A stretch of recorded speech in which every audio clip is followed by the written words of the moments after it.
Bonjour à toutes et à tous et bienvenue à cette webconférence du mardi 14 novembre dédiée à l'Inflation Reduction Act, le dispositif qui remet les États-Unis dans la course vers la neutralité carbone, avec mes collègues Slavena Nazarova à ma gauche, économiste responsable des États-Unis et du Royaume-Uni, et Véronique Vignet à ma droite, ingénieur conseil spécialiste du secteur automobile. Nous souhaitons faire un rappel du contenu et des objectifs de l'IRA, ainsi que des impacts anticipés et les premiers impacts constatés. Nous regarderons aussi la stratégie européenne de décarbonation et les choix de financement et de soutien des filières vertes, ainsi que la réponse de l'Union européenne à l'IRA. Avec Véronique, nous passerons en revue les enjeux pour les secteurs concernés avec un focus sur le secteur automobile. Donc, notre webconférence durera 3 quarts d'heure. On se gardera 15 minutes pour les questions que je vous invite à poser dans le module ad hoc en bas à droite. Et certains d'entre vous nous en ont déjà envoyé quelques-unes. Nous vous en remercierons et nous essaierons d'y répondre à la fin de l'intervention. Donc, la parole est maintenant donc à Slavena pour décrire ce nouveau dispositif. Merci Paola, bonjour à tous, merci d'être présents pour notre webconférence.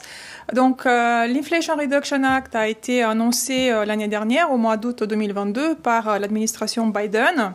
Je vais présenter les objectifs, enfin le contenu et les objectifs de cette loi, juste pour les rappeler.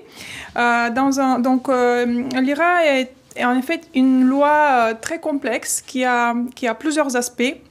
Mais c'est avant tout une loi pour la décarbonation de l'économie. En fait, il s'agit du premier effort vraiment significatif du gouvernement fédéral pour lutter contre le changement climatique et pour organiser la transition énergétique. Effectivement, quand on regarde côté dépenses, en fait, cette loi prévoit environ 500 milliards de dollars de dépenses sur 10 ans, selon les estimations du Congressional Budget Office de septembre 2022. Donc, à peu près 4/5, donc 391 milliards de dollars sur 10 ans sont des financements qui sont dédiés à ce paquet, en fait, climat et énergie, qui est censé financer la transition énergétique. Et après, il y a un volet aussi qui répond un peu à un aspect social en fait de la loi, qui est d'améliorer l'accès aux soins de santé d'une partie de la population. Donc cette partie-là, elle compte pour l'autre 5e des dépenses estimées prévues. La loi prévoit des financements en fait de ces dépenses à hauteur de 738 milliards de dollars sur 10 ans qui proviendront à la fois de hausse des impôts, donc de plus de recettes fiscales et d'économies budgétaires.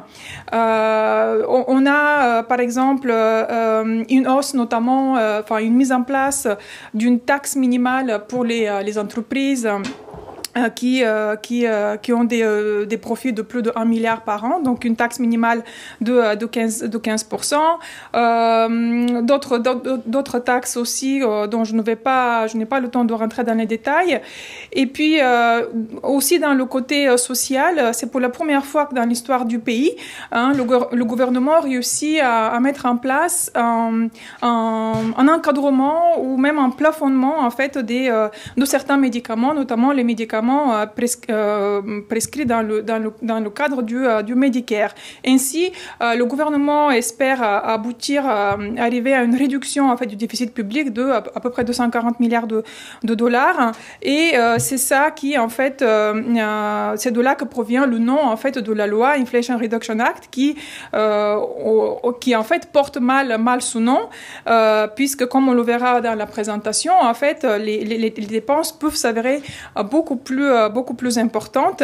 Mais déjà, avec cette réduction du déficit public qui est toutefois très, très faible sur 10 ans, l'impact sur l'inflation qui avait été estimé à seulement 0,3% sur 10 ans. Alors, si on fait un zoom, en fait, sur le paquet climat et énergie de l'Inflation Reduction Act, celui pour lequel on s'est réunis aujourd'hui, en fait, qui fait l'objet, en fait, de la web conférence. Donc, c'est 391 milliards de dollars de financement. Ça concerne principalement, pour 2/3, hein, la majorité, ça concerne surtout, donc, des incitations à la production d'énergie propre pour, donc, 250 milliards, 64% des financements. Il s'agit surtout en fait de crédits d'impôt à la production et à l'investissement pour les entreprises, mais aussi des subventions, en fait des aides directes, des prêts garantis par l'État fédéral.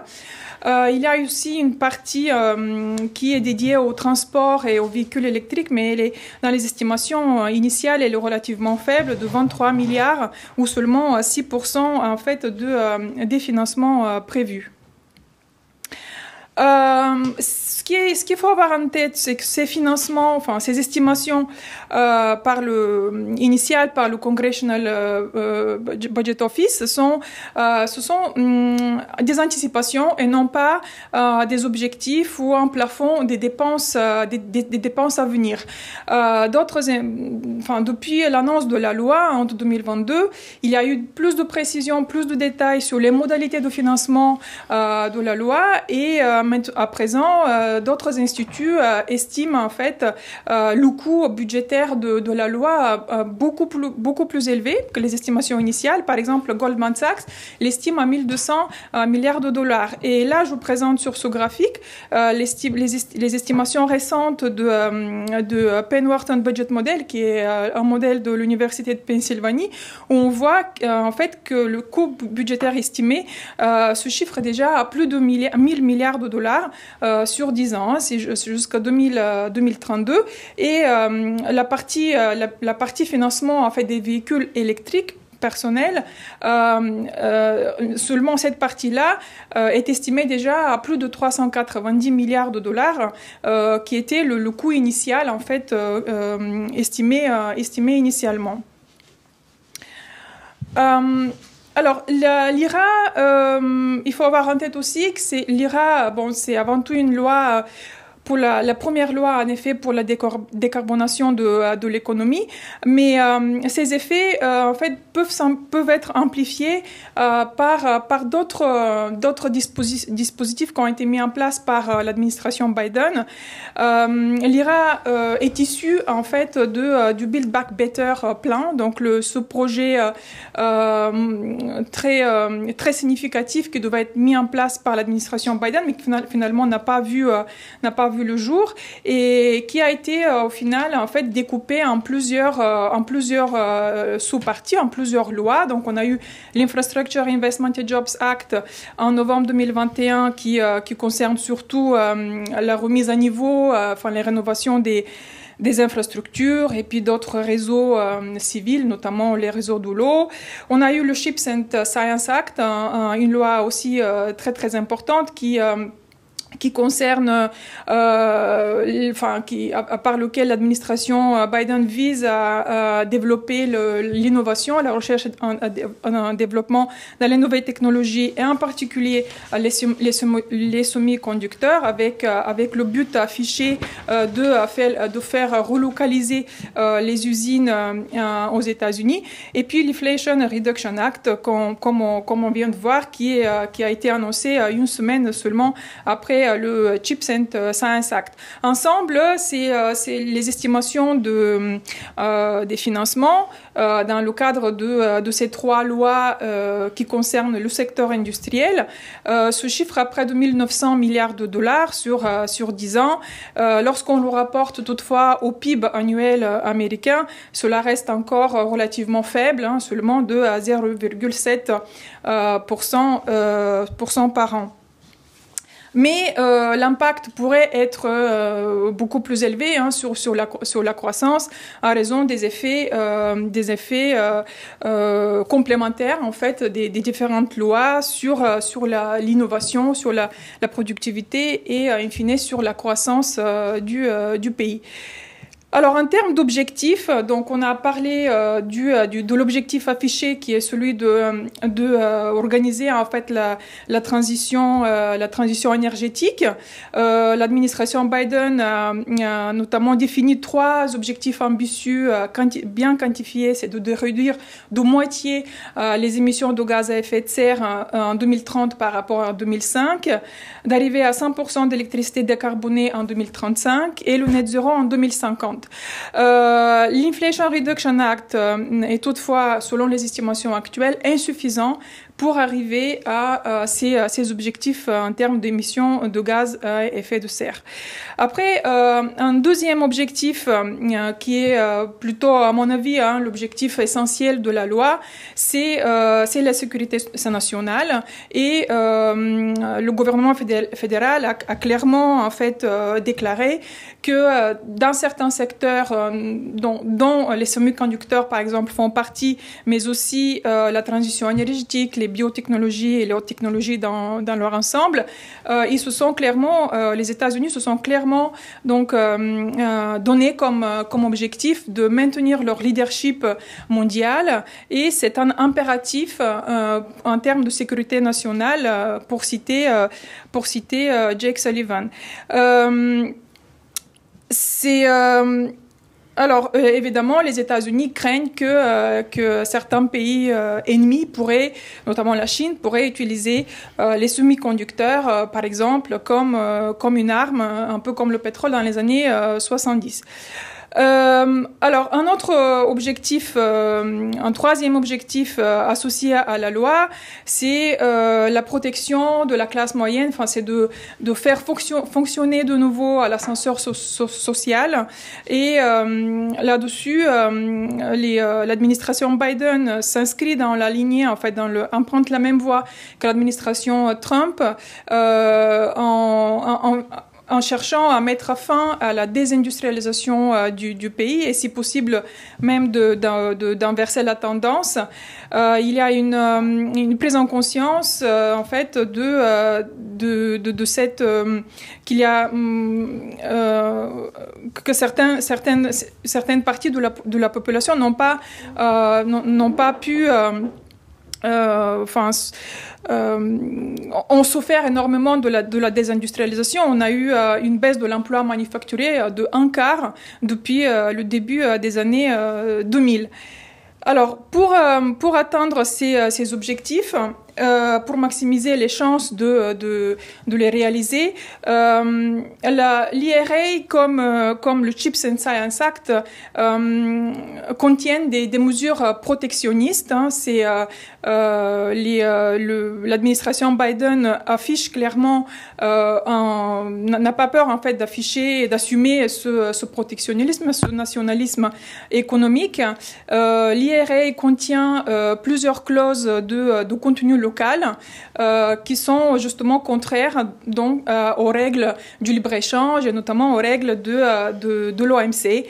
Ici sur ce graphique, j'ai représenté notamment les clauses de contenu local pour bénéficier d'incitation, pour bénéficier des crédits d'impôt dans le cadre de l'achat de voitures électriques, mais aussi pour la production d'électricité propre. Et puis il y a aussi l'IRA contient aussi des crédits d'impôt supplémentaires, des subventions supplémentaires sur la base de critères sociétaux. Donc, c'est ça, en fait, qui a surtout suscité, comme on l'a vu ces derniers mois, les inquiétudes très vives de la part de certains pays alliés des États-Unis, notamment l'Union européenne. Et c'est là où je laisse la parole à Paola, justement, d'expliquer quelle a été la réponse un petit peu de l'Europe vis-à-vis de ce protectionnisme assumé des États-Unis. Merci Slavena. En fait, avant de regarder la réponse, regardons la stratégie européenne qui, elle, est partie bien avant, en fait, les États-Unis, puisque dès 2019, l'Union européenne s'est donné comme objectif de devenir le premier continent neutre pour le climat. Et donc, avec la commission von der Leyen, elle a lancé ce pacte vert pour l'Europe, qui avait comme objectif donc d'arriver à zéro émission nette à l'horizon 2050 et un objectif intermédiaire qui était celui de les réduire de 55% à l'horizon 2030. Donc, avec ce pacte qui finalement est un ensemble de mesures, surtout un cadre réglementaire, avec des objectifs contraignants pour plusieurs secteurs clés, et une législation qui est fit for 55, qui est pour l'instant, qui a été donc pleinement adoptée à ce jour. Donc, le volet réglementaire, un volet qui est celui de l'augmentation du prix carbone, donc déplacer la demande par la hausse du prix carbone via le système d'échange des quotas d'émissions, mais aussi via l'introduction d'une taxe carbone aux frontières pour aligner, disons, les critères entre les acteurs qui opèrent sur le marché unique et les importateurs. Et après, initialement, un plan, un fonds social pour le climat qui était financé à hauteur de 86 milliards, principalement orienté aux consommateurs et aux petites et moyennes entreprises, financé par le budget de l'UE et globalement une réorientation des dépenses européennes vers ce nouvel objectif. Mais la vraie montée en gamme, disons, a lieu en 2020 avec le Next Generation EU ou le plan de relance européen. Parce que là, on a une affirmation beaucoup plus claire, en fait, de la réorientation des dépenses en faveur du climat et surtout de l'argent nouveau. Puisque ce pacte, même si finalement était né pour atténuer les conséquences de la pandémie, avait comme autre objectif celui d'augmenter la résilience et la préparation au défi des deux transitions, la transition énergétique et numérique, et de faciliter l'atteinte de cet objectif climatique. Donc, sur les 750 milliards de ce plan de relance, eh bien, 37% doit être dédié à la transition énergétique. On a eu des nouvelles mesures qui sont intervenues à partir de 2022 avec l'invasion de l'Ukraine par la Russie, puisque l'Europe a dû s'affranchir finalement du grand fournisseur russe. Et un des objectifs était aussi, avec ce plan REPowerEU, de augmenter en fait la part de la production de renouvelables en la ramenant à 42,5% du total à l'horizon 2030. Et finalement, en 2023, on aura l'opérationnalisation du pacte vert pour l'Europe avec le plan industriel du pacte vert dont je vais vous parler un peu plus en avant. Mais si on regarde un tout petit peu ce qu'il y a dans tous ces dispositifs, on a une multitude d'initiatives, mais moins de nouvel argent finalement.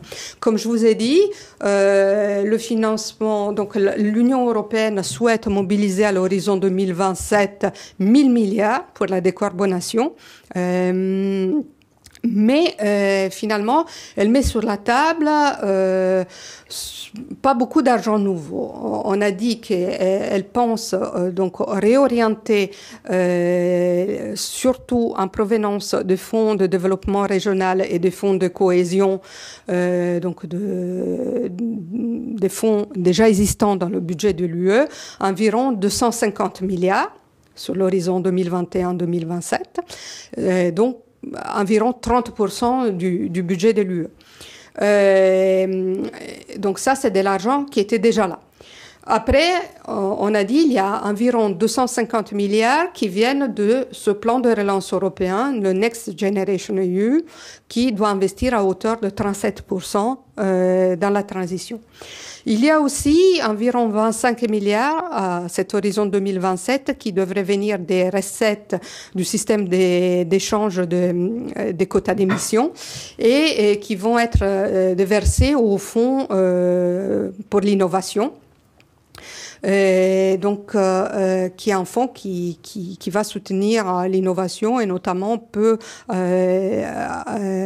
financer jusqu'à 60% des dépenses en capital et des initiales et des coûts opérationnels pour les projets vraiment très innovants en termes dans les technologies vertes. Après, le reste des 1000 milliards viendrait principalement par un effet levier, puisque le budget de l'Union fournit donc environ 26 milliards de garanties au Fonds d'investissement européen, InvestUE, et qui, grâce aussi à l'apport de la Banque européenne d'investissement, devrait avoir un effet levier assez important et pouvoir générer 372 milliards d'investissements privés et publics. En obligeant par ailleurs à la fois la Banque européenne d'investissement et le Fonds européen d'investissement d'augmenter leur part d'investissement dans les énergies propres, dans la transition, à hauteur de 20% pour l'une, pour la première, et de 30% pour l'autre. Et après, ce plan vert de l'Europe compte aussi beaucoup sur les contributions des États. Et les contributions des États, où l'Union européenne va jouer une sorte de rôle de plateforme, de coordination, à la fois pour identifier des projets importants d'intérêt commun européen, en faveur desquels elle va faciliter le financement des États en amendant les règles de la concurrence sur le marché unique pour permettre des aides d'État plus conséquents et plus rapides. Elle va jouer aussi un rôle de coordination dans tout un système de plateformes, toute une série d'alliances. Il y a plusieurs alliances dans différents secteurs, mais il y a aussi la Banque européenne pour l'hydrogène, il y a la plateforme européenne Net Zero, qui sont toute une série d'initiatives où l'Union européenne a un rôle de coordination, de facilitation de la rencontre de l'offre et de la demande, en sorte de création d'un marché initial aussi, avec en invitant en fait, sur ces plateformes, les États membres, mais surtout aussi le secteur privé, les institutions financières, tous les différents acteurs ayant un intérêt, comme les syndicats, les centres de recherche, etc. Donc, si on regarde un tout petit peu le gros de l'argent nouveau, c'est-à-dire ce qui vient du plan de relance européen, on voit bien que la Commission met une contrainte à 37% de dépenses, fixe 7 grands objectifs de dépenses pour le plan, dont 2 rentrent assez bien dans la logique de la transition. C'est l'objectif de monter en puissance, c'est-à-dire faire monter en puissance les technologies propres et accélérer le développement et l'utilisation des énergies renouvelables. Et l'objectif recharger et ravitailler, c'est-à-dire toutes les technologies propres pour les transports durables, les stations de recharge et ravitaillement et les stations au transport public, mais laisse une approche qui est plutôt une approche bottom-up, du bas, c'est-à-dire ce sont les États qui vont décider dans quel projet ils vont mettre l'argent, et donc il y a un simple guidage, mais sans trop de véritable intrusion. Et lorsqu'on regarde dans le graphique de droite, on voit bien que sur ces 2 objectifs, qui sont la partie verte et jaune des histogrammes, on a du coup des politiques un peu différentes entre les les États, mais globalement, environ 40% de l'argent qui est dépensé sur ces deux objectifs, sachant qu'il y en a un troisième qui rentre dans la transition, qui est l'amélioration de l'efficacité énergétique des bâtiments publics et privés, qui est la partie bleue foncée des l'histogramme, où les États dépensent aussi beaucoup. Et après, là, je vous ai mis un exemple d'un projet important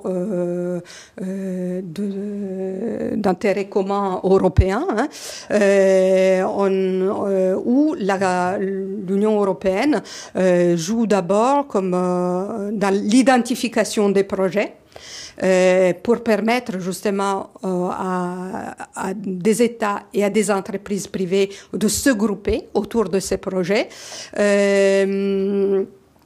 Et donc, on en a identifié plusieurs.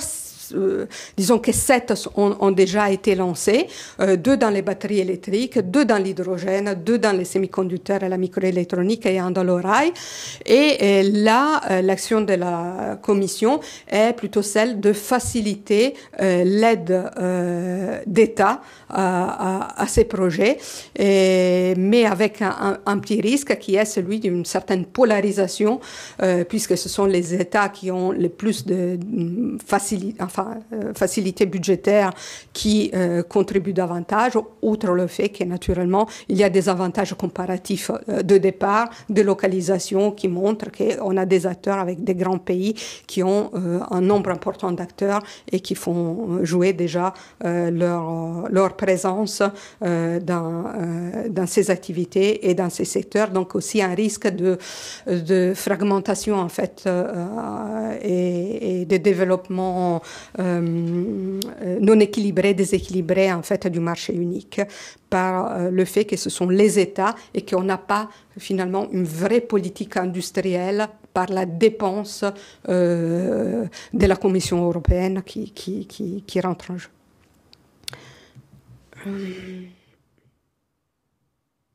Alors, si on veut comparer un tout petit peu le soutien qui est fourni par l'Union européenne et les États-Unis, ce qu'on voit, c'est que j'ai essayé de séparer un peu tout ce qui est le soutien à la production de clean tech.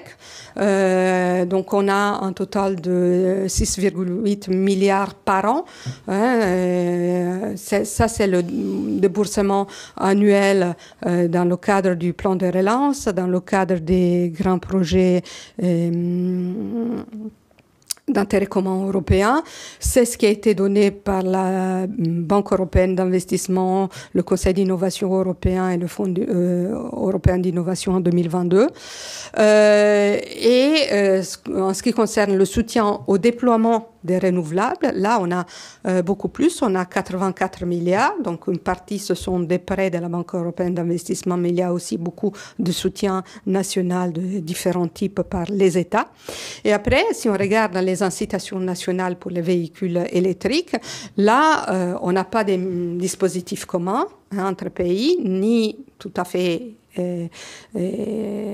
équiparables, disons entre pays, puisqu'il y a des pays qui n'en ont pas, clairement, mais en moyenne, l'existant qui est mis en place dans les différents pays européens, on arrive à 6 000 € en moyenne. Et donc, vous voyez dans le tableau de droite comment cela se compare.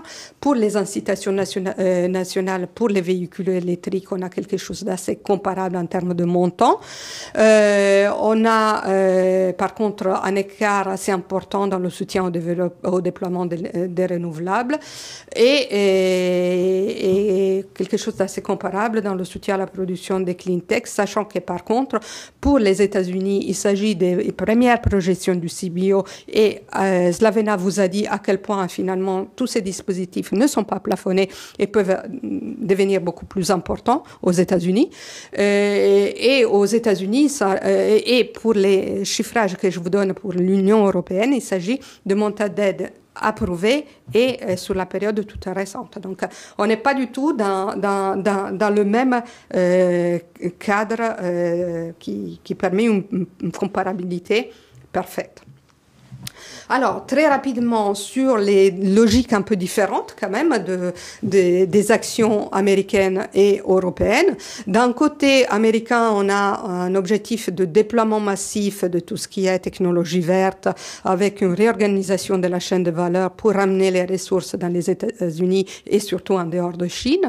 Pour l'Union européenne, l'idée est de construire des capacités dans l'innovation et les nouvelles technologies vertes, en se disant que dans les secteurs où on est en retard, on est vraiment dans la volonté d'apporter une innovation de rupture pour rentrer dans le jeu et rivaliser avec les leaders. Donc, côté américain, on a une logique de réallocation de ressources existantes et des vieilles priorités en faveur des nouvelles.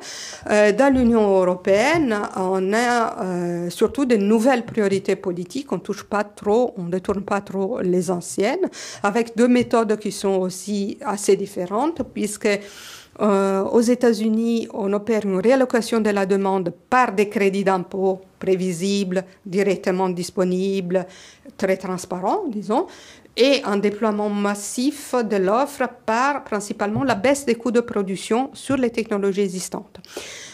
En Europe, on vise plutôt la réallocation de la demande par la réglementation et le prix carbone, la hausse du prix carbone.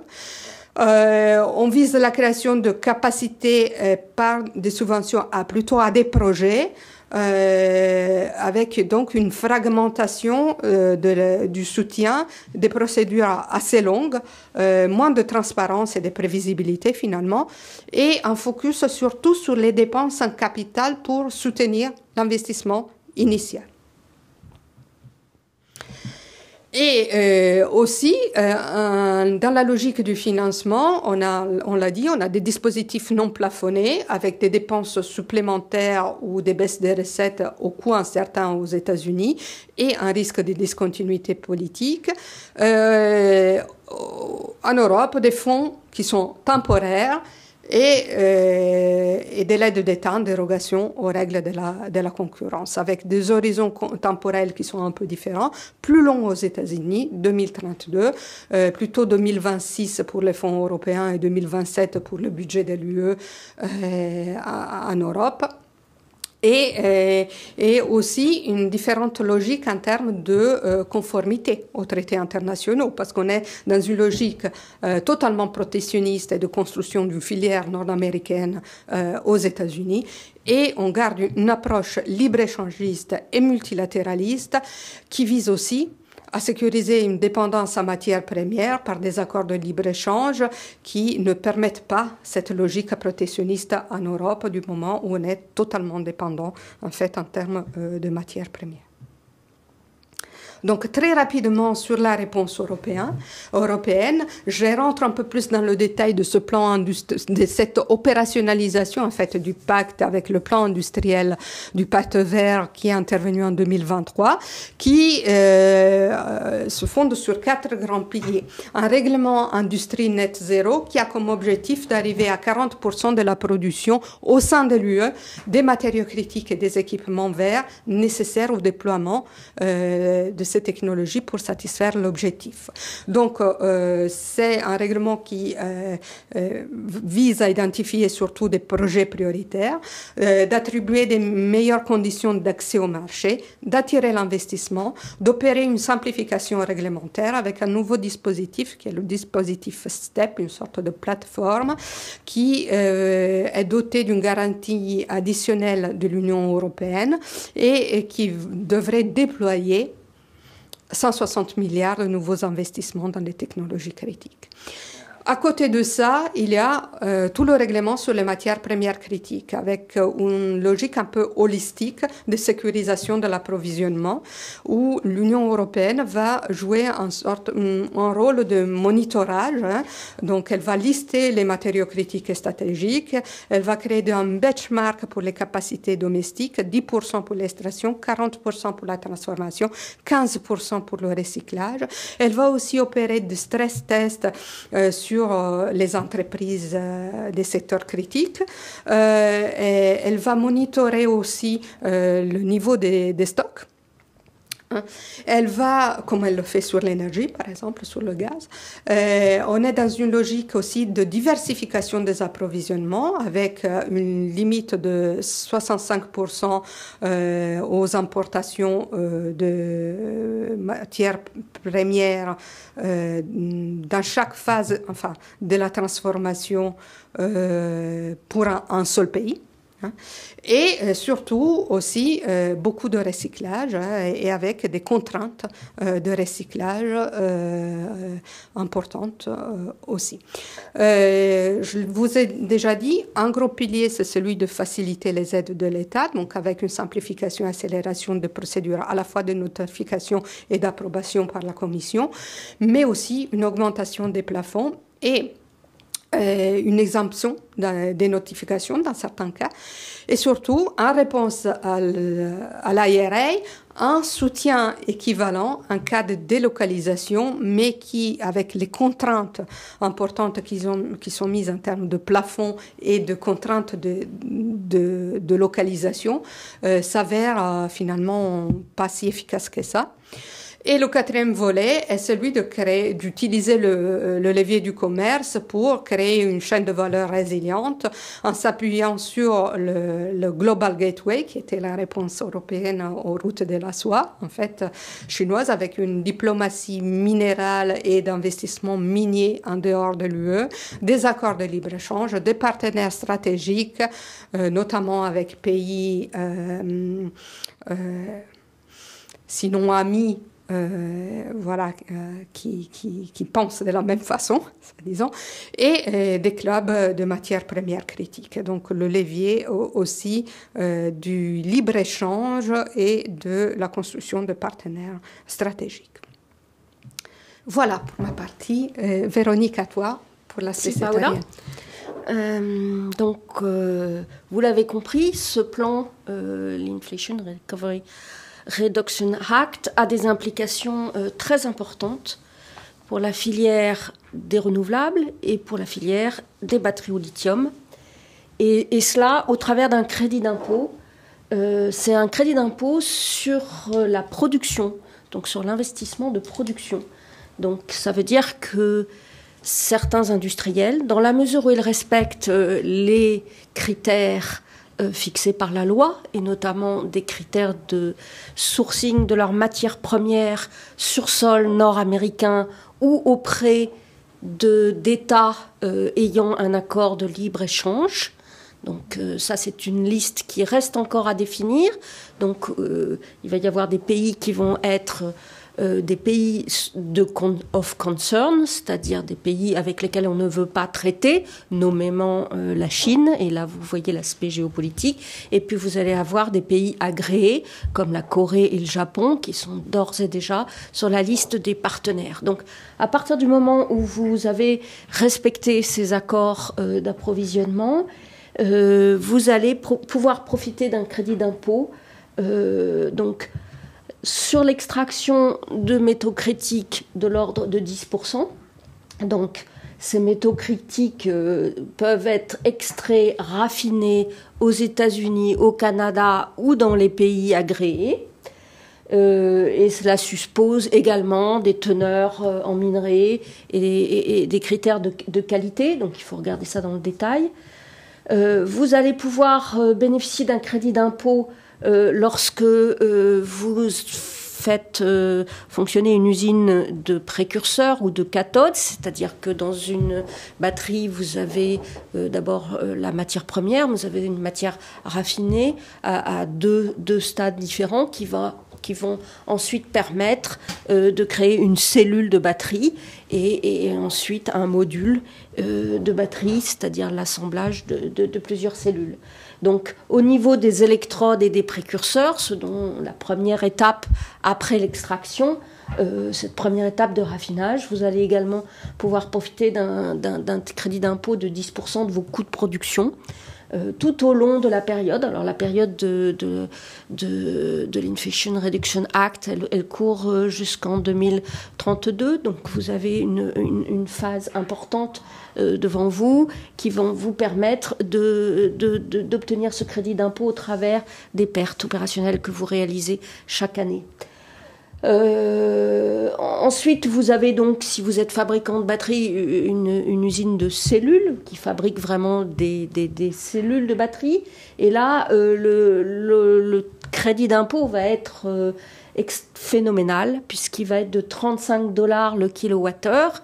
Donc je vais vous le montrer dans la slide qui suit, mais on part donc en général d'un coût de production de 160 $ le kilowattheure. Donc c'est complètement majeur pour un industriel qui se lance dans la production de cellules. Il peut en outre y ajouter une option module, c'est-à-dire s'il est intégré jusqu'à l'application et qu'il assemble ses cellules pour faire un module, il bénéficie de 10 $ par les kilowattheure en additionnel. Donc ce ne sont pas des conditions exclusives, ce sont des conditions additionnelles. Donc si vous faites 35 plus 10, ça fait 45.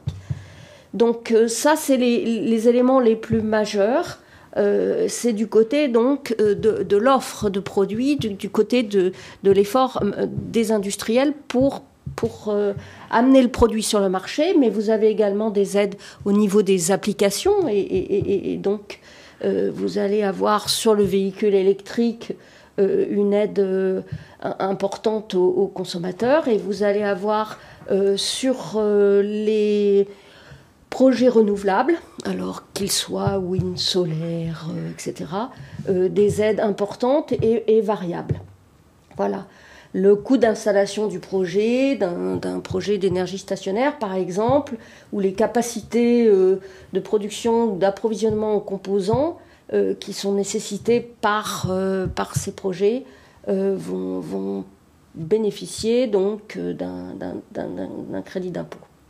Donc à chaque fois, c'est des lignes spécifiques dans le texte de loi. L'Inflation Reduction Act, c'est un énorme texte qui n'est même pas encore terminé, qui comporte plus de 850 pages.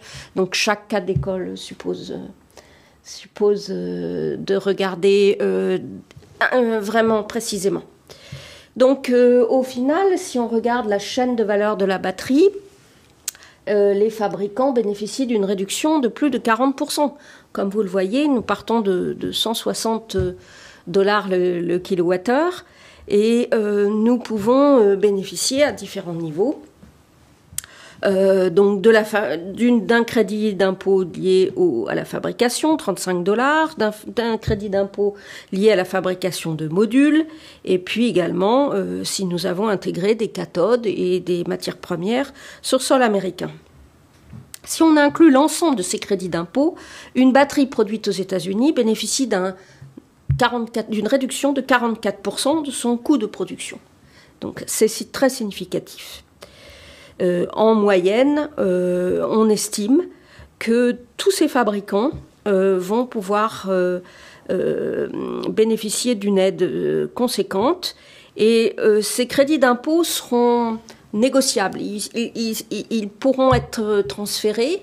Ils sont dus, une fois qu'ils sont générés, ils sont acquis pour toute la période. Et donc, y compris si votre projet n'est jamais rentable, in fine, il aura toujours le bénéfice de son crédit d'impôt qu'il pourra éventuellement revendre. Donc c'est une aide très particulière dont on ne perçoit pas encore toutes les implications. Comme on l'a dit, on ne perçoit pas encore même l'ampleur de ce que ce texte représente, puisqu'on ne connaît pas le nombre d'années pendant lesquelles ces unités de production vont générer des pertes. On ne connaît pas non plus, il n'y a pas de plafond. Et le nombre de projets qualifiés, puisque ce sont des critères standards, devient tout à fait énorme. Donc les éléments clés des dispositions du texte, donc c'est un soutien étendu aux technologies de la décarbonation, on l'a vu, à travers une fabrication sur sol domestique, et ça prend la forme d'un crédit d'impôt. Dans l'état actuel de la législation, les crédits d'impôt sont valables donc jusqu'en 2032 et au plus tard, jusqu'à ce que les émissions du secteur électrique américain diminuent d'au moins 75% par rapport au niveau mesuré en 2022. Donc c'est l'une ou l'autre des conditions. Ça aussi, ça génère en partie des incertitudes, mais ça va aussi générer une accélération, puisque tous les acteurs de la filière vont, au lieu de différer leurs investissements, vont les anticiper de manière à rentrer dans ce cadre-là et faire partie des happy few, des tout premiers dossiers, et jusqu'à temps que ça soit épuisé. Les industriels et les utilities profitent beaucoup de cette législation, ainsi que les fabricants nord-américains et coréens qui sont capables de fournir les batteries, les infrastructures de recharge pour les véhicules électriques, les technologies pour produire des panneaux solaires, de l'énergie, de l'hydrogène vert.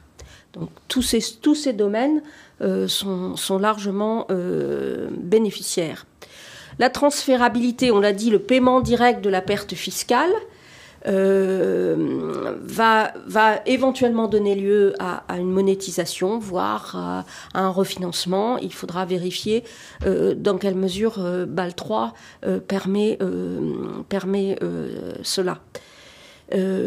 Pour le consommateur, le crédit d'impôt de 7 500 $ par véhicule, si tant est que le véhicule répond aux critères de la loi. Alors, le critère de la loi, on l'a vu, c'est qu'il soit produit sur sol américain et avec un contenu de matières premières significatif qui monte de 60 à 80% au fur et à mesure qu'on avance dans le programme. Voilà. Et cette amélioration du crédit d'impôt lorsque la production fait appel à une matière première sourcée sur sol nord-américain favorise également le déploiement des communautés défavorisées qui respectent les exigences en matière de salaire, de taxes, d'apprentissage, etc. Donc, lorsque ces communautés développent de tels projets, ils peuvent bénéficier d'une aide supplémentaire liée à cette clause sociale ou sociétale. C'est pour ça qu'on va voir beaucoup d'États qui ne sont pas forcément traditionnellement des États industriels aux États-Unis, qui n'étaient d'ailleurs pas forcément des États démocrates, être les premiers bénéficiaires de ces aides, notamment la Géorgie. Les éléments clés des dispositions, donc on va le récapituler, les 9 applications, donc l'énergie éolienne, solaire, les piles à combustible, le stockage stationnaire. Alors pour la première fois, le stockage stationnaire non pas couplé avec du solaire ou avec de l'éolien, mais en stand-alone, c'est-à-dire tout seul. Le captage la séquestration de carbone, qui est un des gros bénéficiaires.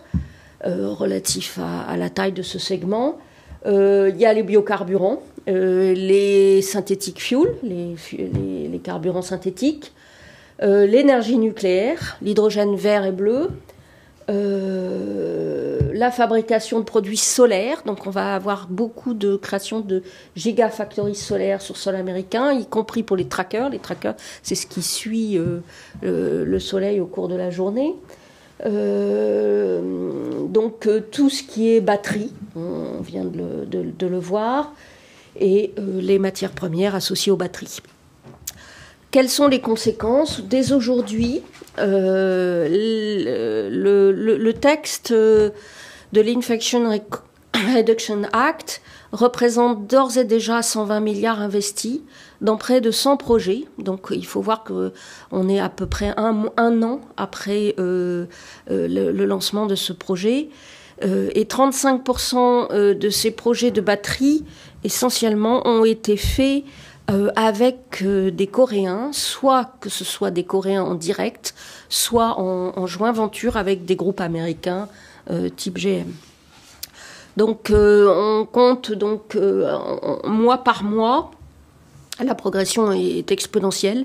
Elle a permis de constituer environ 84 gigafactories sur sol américain.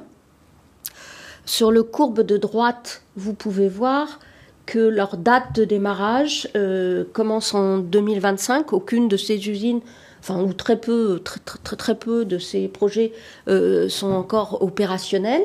Et donc, à partir de 2025, pratiquement 36% du plan prévu aujourd'hui commencera à démarrer sa production. Et on pourra connaître davantage l'impact.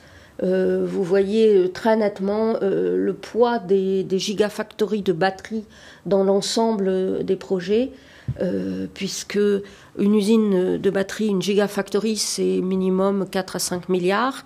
Et donc, forcément, un seul projet vaut plus cher que n'importe quel autre projet éolien ou solaire. Donc, suivant que vous prenez le montant dans la courbe de gauche ou que vous prenez le nombre dans la courbe du milieu, vous allez avoir une photographie des filières bénéficiaires qui va être nécessairement différent. En réalité, 80% de l'argent va au projet de Gigafactory.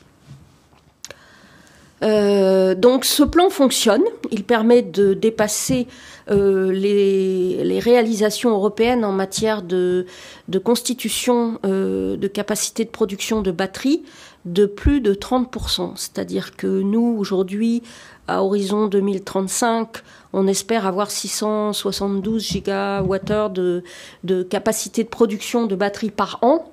Et là, ce plan, avec les capacités annoncées, alors il peut y avoir des délais, il peut y avoir des problèmes d'exécution, on verra à l'œuvre, mais il est d'ores et déjà de plus de 900 millions de gigawattheures, donc 30% supérieur à ce qu'a été le résultat des plans européens.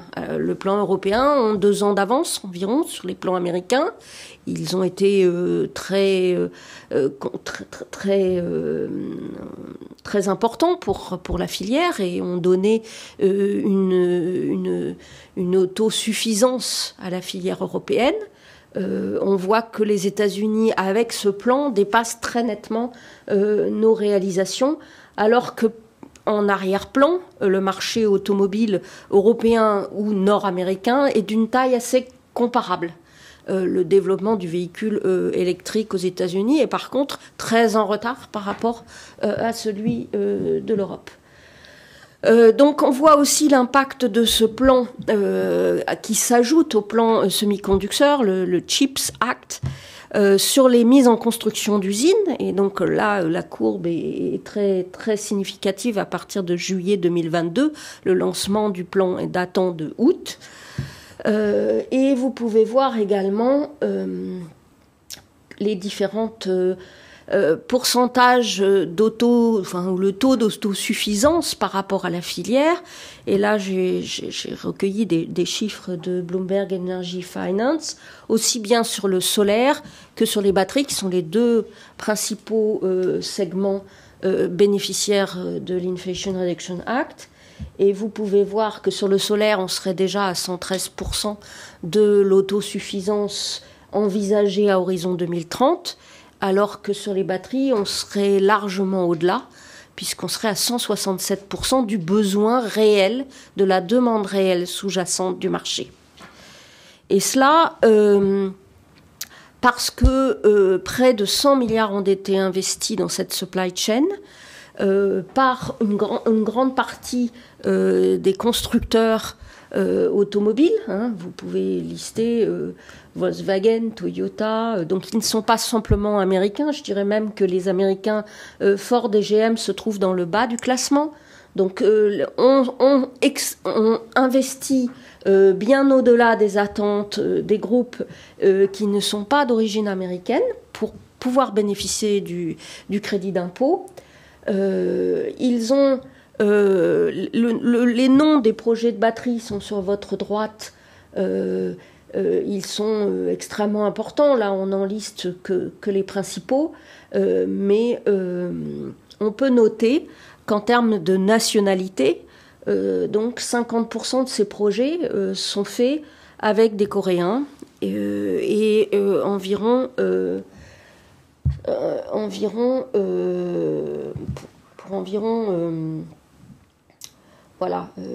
montant très, très significatif. Ensuite, vous avez également des prêts fédéraux qui s'ajoutent au texte de l'Inflation Reduction Act et qui sont de l'ordre de 40 milliards de dollars, donc qui sont aussi très significatifs et qui s'appliquent aussi bien au recyclage des batteries, à la production de batteries, mais également aux métaux critiques. Et donc, ça ajoute à cette économie. En géopolitique, donc, les États-Unis créent une filière de batteries massive qui s'appuie sur des pays amis. Vous voyez sur la droite la nationalité. Donc, USA représente 25% des investissements solaires. La Chine reste à 20%, mais elle est maintenant minoritaire. Et l'Europe devient un partenaire important à 24%. En ce qui concerne les pays d'origine des batteries, la Corée du Sud représente 27% et les JV avec la Corée du Sud, 19%.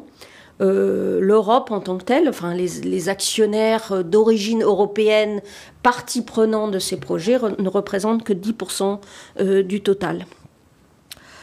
Donc je vous l'ai dit, ces projets dépassent de beaucoup la demande intérieure. Et on peut se poser la question des intentions du législateur américain. Souhaite-t-il devenir exportateur de batteries au niveau mondial? Son intention est-elle d'utiliser cette filière à des fins géopolitiques? On peut se poser la question.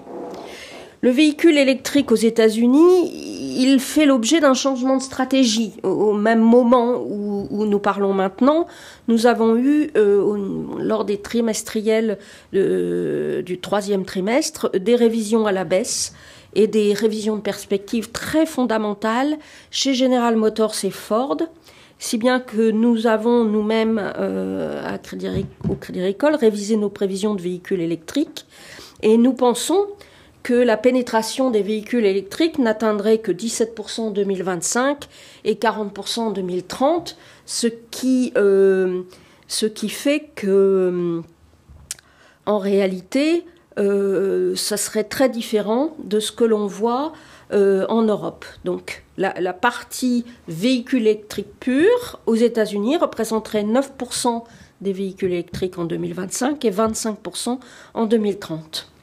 En Europe, par comparaison, nous sommes à 27% en 2025 et 51% en 2030. Donc quasiment le triple, puis le double de ce que représentent ces taux de pénétration nord-américains. Donc si la totalité de ces usines sont construites, la capacité annoncée de cellules de batterie va dépasser de beaucoup les besoins. Maintenant, il y aura des défis qui seront liés à la disponibilité des matières premières, à l'inflation, aux taux d'intérêt, et aux autorisations et au resserrement du marché du travail. Et tout cela pourrait resserrer les choses. Là, par exemple, sur les besoins en métaux critiques, vous avez une évaluation,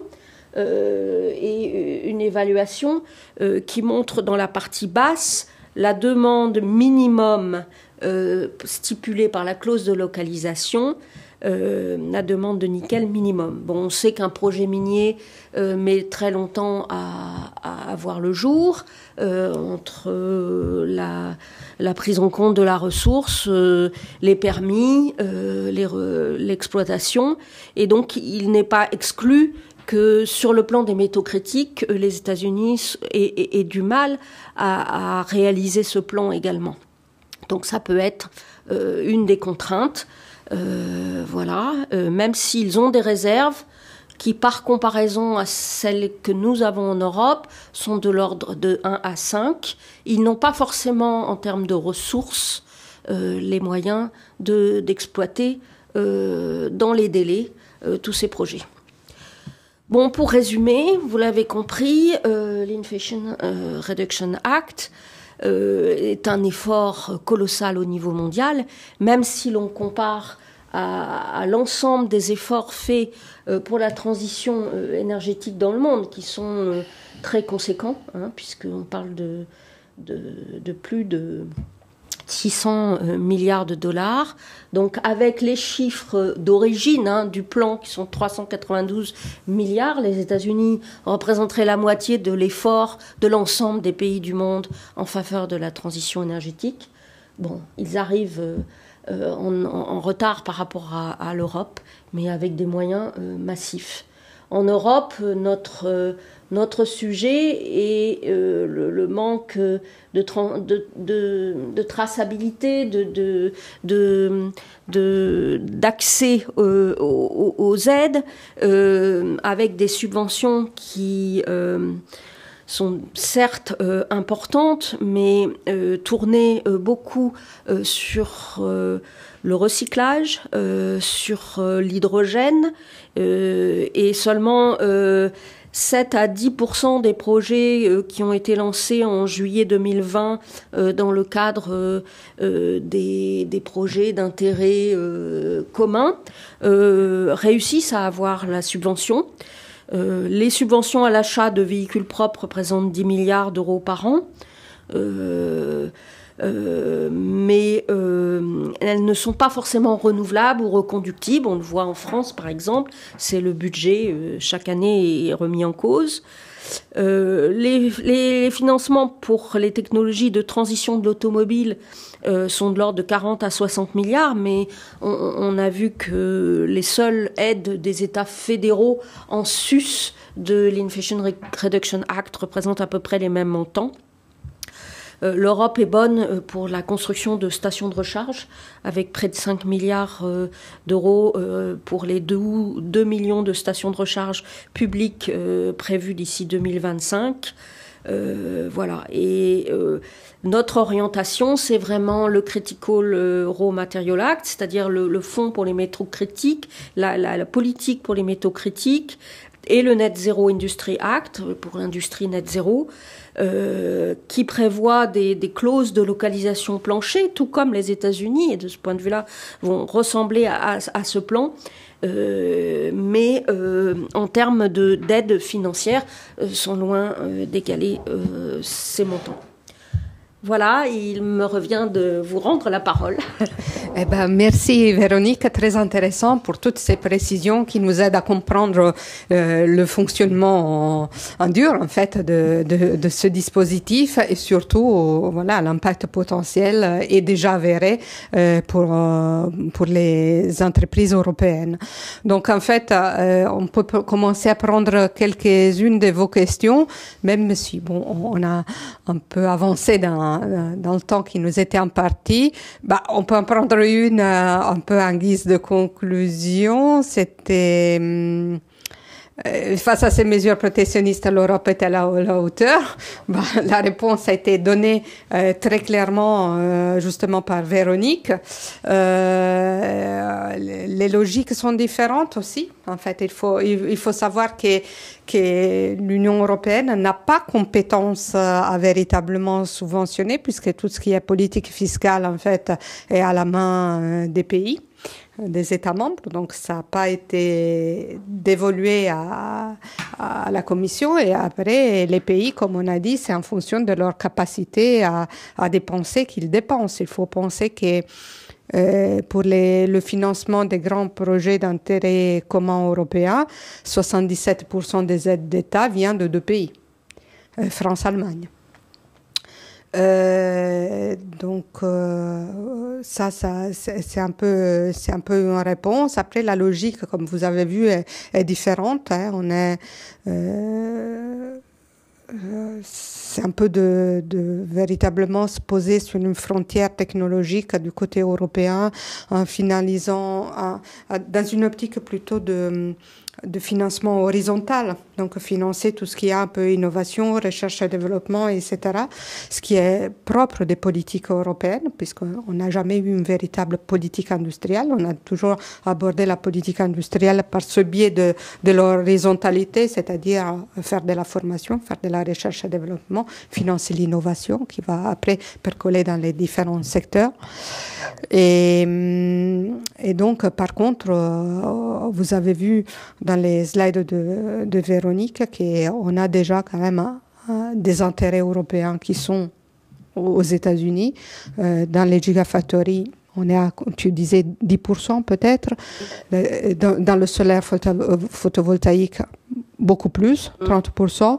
Ceci étant dit, ça ne paraît pas le secteur que les Européennes visent le plus en termes certes en termes de déploiement, oui, mais de construction de capacités manufacturières, le photovoltaïque, parce qu'on est sur des biens assez standardisés, sur lesquels, en plus, au-delà de la Chine domine, mais au-delà de la Chine, il y a d'autres producteurs potentiels qui peuvent arriver. Donc, est-ce que ça vaut le coup de se mettre sur cette technologie standard, alors qu'on vise plutôt peut-être autre chose, justement, tout ce qui est batterie, tout ce qui est hydrogène aussi, et recyclage, puisqu'on est dans une problématique de matières premières et on compte beaucoup sur le recyclage et la circularité pour le résoudre, ce problème. Oui, je crois que tu as tout à fait raison d'insister sur ces deux points. Je pense que la réflexion de l'Union européenne par rapport à ce plan massif, c'est qu'il va falloir accélérer l'accès aux nouvelles technologies de batterie, et notamment les batteries solides. Et on le sent d'ores et déjà sur les projets qui arrivent dans la nouvelle vague après ce plan américain. Notre approche du secteur des batteries va probablement bouger légèrement, et tu as eu raison d'insister sur le recyclage. L'Europe a toujours eu le souci de se créer une filière de matières premières issues du recyclage pour des objectifs environnementaux, mais aussi pour des objectifs géopolitiques, puisque c'est une matière qu'on peut sourcer sur sol européen. Et là aussi, les technologies jouent un rôle important, puisque ça passe par des nouveaux procédés de recyclage industriel, et qu'il faut avoir de la recherche et développement. Donc je pense que ces deux axes vont très certainement dominer le débat européen. Après, il y a une négociation en cours sur le fait de reconnaître l'Europe en tant que pays d'approvisionnement en matières premières considérée comme une zone acceptable, tout comme l'est aujourd'hui d'ores et déjà le Japon et la Corée. Mais ça n'est pas encore acté. L'Europe n'est pas encore sur la liste. Et en fait, je vais prendre une autre question qui est du volet diplomatique ou de la réponse diplomatique, en fait, réaction diplomatique de l'UE à cette Inflation Reduction Act, parce que j'en ai pas parlé, mais effectivement, aujourd'hui, il y a des négociations en cours. On a créé une task force États-Unis, Union européenne sur l'IRA en octobre 2022, directement auprès de l'administration Biden, donc de la présidence, où on est en train de jouer sur deux axes. Une négociation sur un accord ciblé sur les minéraux critiques pour éventuellement compter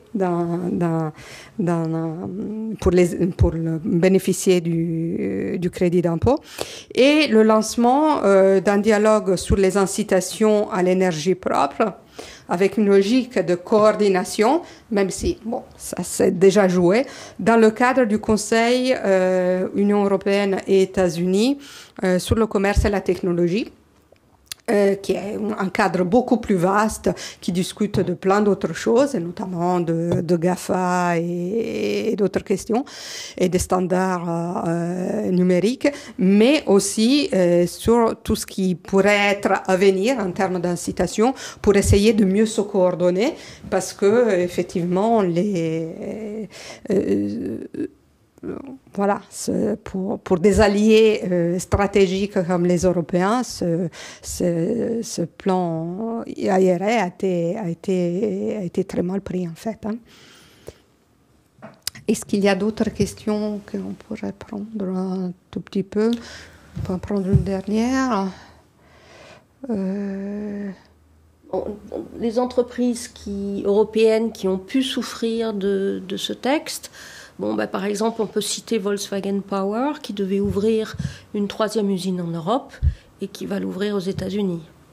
Et c'est valable également pour des nouveaux entrants, c'est-à-dire des start-up de ces technologies, qui ont comparé les aides et se sont installés soit aux États-Unis, soit au Canada, et ont mis en sommeil leurs projets européens. On peut citer Frères, par exemple. Donc il y a déjà des effets. L'acquis est acquis, des projets dont la mise en construction va être faite jusqu'en 2030.